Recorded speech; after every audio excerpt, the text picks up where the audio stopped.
Olá, eu sou a Letícia, doutoranda do programa de pós-graduação em Engenharia Elétrica da Universidade Federal de Santa Catarina. E eu vou apresentar o meu artigo intitulado Análise de desempenho de um sistema fotovoltaico de geração distribuída após 5 anos de operação. Bom, a utilização de sistemas fotovoltaicos para geração de energia elétrica vem crescendo rapidamente, influenciada por diversos motivos. Nesse sentido, as condições de operação em campo devem ser avaliadas constantemente, considerando as diferentes características de instalação. Quando possuímos dados de operação em campo, é possível discutir sobre desempenho, operação e a manutenção dos sistemas fotovoltaicos. Então, esse estudo apresenta resultados da operação e desempenho do primeiro sistema conectado à rede de distribuição da Sersul, que faz parte dos primeiros 1.000 sistemas instalados no Brasil. Então, os indicadores de desempenho. A produtividade é um índice de mérito técnico, que é a razão entre a energia elétrica convertida pelo sistema e a sua potência nominal. Outro indicador de desempenho é o fator de capacidade, que representa a razão entre a energia elétrica gerada e a energia elétrica que poderia ser gerada caso o sistema operasse em condições nominais durante o período analisado. E a qualidade da rede de distribuição elétrica. De acordo com a ANEEL, a flutuação da tensão da rede é uma variação que pode ser aleatória, repetitiva ou esporádica. Esses eventos determinam a qualidade da tensão da rede de distribuição. Então, na tabela 1, nós temos os valores de referência utilizados para avaliação do desempenho dos sistemas de distribuição, apresentando níveis de tensão adequada, precária e crítica. Nesse caso, são apresentados os valores para os sistemas de baixa tensão. Então, os materiais e métodos. No desenvolvimento desse trabalho, foi realizada uma análise temporal de um sistema fotovoltaico de 1.250 Wp, localizado em Turvo, Santa Catarina, e conectado à rede da Cooperativa de Distribuição de Energia, Sersul. Foram analisados dados de operação de 60 meses, com intervalo de aquisição de 5 minutos entre junho de 2015 e maio de 2020. Ao longo dos 60 meses de operação, conforme o monitoramento do inversor e dados que foram disponibilizados pela Sersul, as falhas foram classificadas em falhas pelo sistema e indisponibilidade da rede. Para a comparação dos dados monitorados de geração de energia elétrica, o sistema foi simulado em diferentes ferramentas computacionais disponíveis. Então foram utilizados o PVSol, o PVSys, o SAM, o PVGrid e o Excel. Para análise térmica, foi utilizada uma câmera infravermelha com faixa de medição de menos 25 a 380 graus centígrados. Os resultados e discussão. A figura 3 apresenta a distribuição empírica dos dados de produtividade, monitorados ao longo dos anos, e os dados da simulação via ferramentas computacionais. A produtividade mensal monitorada varia entre 75 e 171 kWh por kWp durante os 60 meses. Enquanto os dados de simulação variam entre 75 e 141 kWh por kWp. As análises se baseiam em valores de energia elétrica gerada mensalmente ao longo dos 5 anos de operação. Entre o período de junho de 2015 e maio de 2020, o sistema foi capaz de gerar 9.376 MWh. A relação entre a energia gerada e a potência instalada, baseando-se em cada ano de operação, pode ser visto na próxima figura. A produtividade anual variou entre um mínimo de 1.395 kWh por kWp e um máximo de 1.560. A diferença entre o valor máximo e mínimo de produtividade anual foi de 11,8%.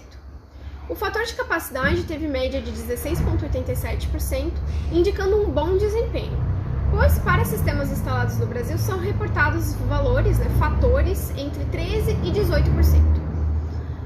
O inversor do estudo possui apenas a ventilação por convecção natural, e por questões de dimensionamento, limpeza e o local em que ele está instalado, não apresenta temperaturas de operação acima das sugestões do fabricante, que é de 60 graus centígrados. No histograma de frequência, mesmo no verão, quando ocorre a maior frequência das temperaturas, de 40 e 50 graus, não é necessária a atuação de estratégias para evitar o superaquecimento, como, por exemplo, o deslocamento do ponto de máxima potência. A análise térmica utilizando a câmera termográfica visa identificar os pontos quentes, né? Pois essa condição ela afeta diretamente o desempenho do sistema. Essa condição ela pode ocorrer devido a problemas de fabricação, transporte ou a mobilização dos módulos durante as instalações. Então a figura apresenta as imagens da análise termográfica, onde não foram identificados pontos quentes e nesse caso o gerador não necessitaria de uma troca ou reparo de nenhum dos módulos. Adicionalmente, foi realizada a análise térmica do inversor, para identificar quaisquer pontos de sobreaquecimento, no cabeamento, carcaça frontal e no sistema de dissipação térmica. Então, nas imagens, é possível comprovar que também não ocorrem diferenças de temperatura, nem para a parte frontal e nem na traseira do inversor, e nem nas conexões de cabeamento CC e CA. A próxima figura apresenta os dados de tensão de rede apenas no período de operação do sistema, ou seja, no período diurno. Ao longo do período de operação, pelos dados de monitoramento do inversor, a tensão CA apresentou valores dentro da faixa de tensão considerada adequada, o que reflete a qualidade da rede elétrica de distribuição e também a qualidade da injeção de potência.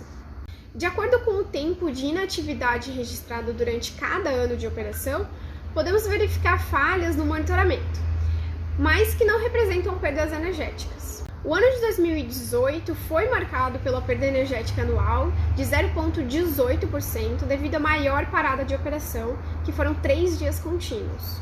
A inatividade ocorreu devido a uma falha de curto-circuito CC. Então, na foto, podemos ver uma lagartixa que estava ocasionando o curto-circuito entre os cabos positivo e negativo. Isso ocorreu devido à abertura na carcaça do inversor para possibilitar a conexão do cabo de conexão. Mas após esse evento, a abertura foi lacrada. Ao longo da operação foram aproximadamente 20 horas e 24 minutos de falhas na rede registrados pela cooperativa, num total de 100 ocorrências, considerando apenas o período diurno. As oscilações de tensão na rede, apesar de representarem 54% das ocorrências, a perda energética é mínima, visto que são apenas oscilações rápidas que nem foram registradas pelo inversor. Então podemos considerar que o sistema apenas desligou e ligou novamente em 30 segundos. Já as manutenções e falta de fornecimento de energia elétrica da rede representam perdas energéticas superiores. Essas são ocorrências que duraram, em média, 1 hora e 26 minutos e 2 horas e 16 minutos, respectivamente. Na região, ocorrem casos de fortes chuvas e ventos, descargas atmosféricas e muitos casos onde a própria vegetação próxima às linhas de distribuição causam interrupção no fornecimento de energia elétrica. Porém, por se tratar de uma região pequena e pela disponibilidade da equipe da cooperativa, ocorre o rápido atendimento às ocorrências e, na média, a duração é de apenas 12 minutos. Conclusões. A operação contínua de 60 meses do primeiro sistema fotovoltaico conectado à rede da Sersul mostrou um alto grau de confiabilidade de operação, com apenas um evento de origem externa. A maioria das ocorrências são devido a oscilações de tensão da rede, porém a perda energética é mínima. Outros eventos, como manutenções e falta de fornecimento, são ocorrências de maior duração, mas em média o atendimento é rápido e eficaz. Dessa forma, a operação do sistema fotovoltaico registrou uma produtividade anual média de 1.479 kWh por kWp. O fator de capacidade médio foi de 16,87%, estando dentro dos valores reportados para o Brasil. Questões de temperatura de operação, parâmetros elétricos CC e CA e tempo de atendimento às ocorrências reportadas estão dentro da normalidade. Dessa forma, o sistema fotovoltaico tem apresentado um bom desempenho em campo e a geração de energia elétrica foi superior aos valores estimados pelas ferramentas computacionais. Assim, eu encerro a minha apresentação e eu fico disponível para quaisquer dúvidas.